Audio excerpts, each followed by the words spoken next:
ഇപ്പോൾ ജോസ് കെ മാണി മാധ്യമങ്ങളെ കാണുന്നതിൽ രൂപയിൽ കൂടുതൽ സംസ്ഥാന സർക്കാർ തന്നെ അതിൻ്റെ നവീകരണവുമായി ബന്ധപ്പെട്ട 100 കണക്കിന് സ്കൂളുകൾ കൊടുത്തിട്ടുണ്ട്.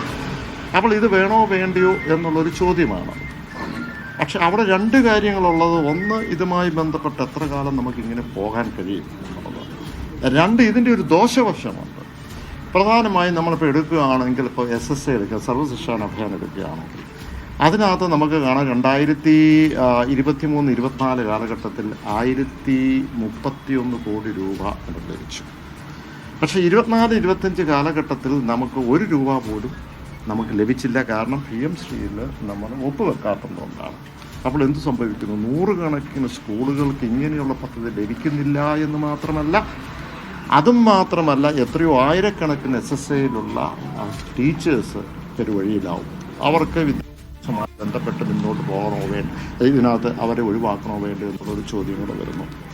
അപ്പോൾ അങ്ങനെ നിൽക്കുന്ന ഒരു ഘട്ടത്തിൽ നമ്മൾ അടുത്ത ഒരു കാര്യമുള്ളത്, ഇതുമായി ബന്ധപ്പെട്ട് നമ്മൾ ദേശീയ പദ്ധതിയിൽ ചില കാര്യങ്ങൾ നമുക്ക് ഇവരുടെ ഇതിനകത്ത് എന്തെങ്കിലും ഹിഡൻ അജണ്ട ഉണ്ടോ എന്നുള്ളതാണ് പരിശോധിക്കേണ്ടത്. കൃത്യമായി അവർ പറഞ്ഞിരിക്കുന്ന കാര്യത്തിൽ ഇതിനകത്ത് ദേശീയമായ ഒരു കാര്യങ്ങൾ ചെയ്യേണ്ട കാര്യമില്ല.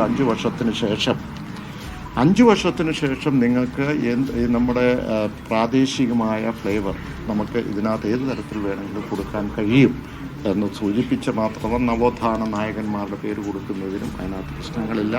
അതും മാത്രമല്ല, ഇതിനകത്ത് ഇതുമായി ബന്ധപ്പെട്ട് പ്രാദേശികമായ ചരിത്രം ഉളച്ചൊഴിച്ചുകൊണ്ട് എന്തെങ്കിലും ഉണ്ടെങ്കിൽ അതിനെ തടയാൻ കഴിയും എന്നുള്ളതാണ് അതിനകത്ത് പ്രധാനമാണ്.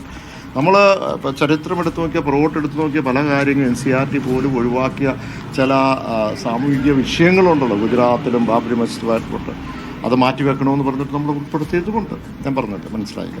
അപ്പോൾ ഈ 5000 കൂടെ ഇപ്പോൾ SSAയുമായി ബന്ധപ്പെട്ട് 1031 കോടി രൂപ ഒരു വർഷം ഒഴിവാക്കി 5000 കോടി രൂപ നമുക്ക് സാക്രിഫൈസ് മുന്നോട്ട് പോകാൻ കഴിയുമോ എന്നുള്ളതാണ്. അപ്പോൾ ഒരു പദ്ധതി അങ്ങനെ അതേ രീതിയിൽ ആ പദ്ധതി കേന്ദ്രത്തിൻ്റെ ആയതുകൊണ്ട് ഒഴിവാക്കണമെന്ന് ഞാൻ പറയില്ല, കേരള കോൺഗ്രസ് പറയില്ല. പക്ഷേ അതുമായി ബന്ധപ്പെട്ട ഈ വിഷയത്തിൽ നമുക്കൊരു കൺട്രോളുണ്ട്. 40% നമ്മൾ ഇടുന്നത്. അത് മാത്രം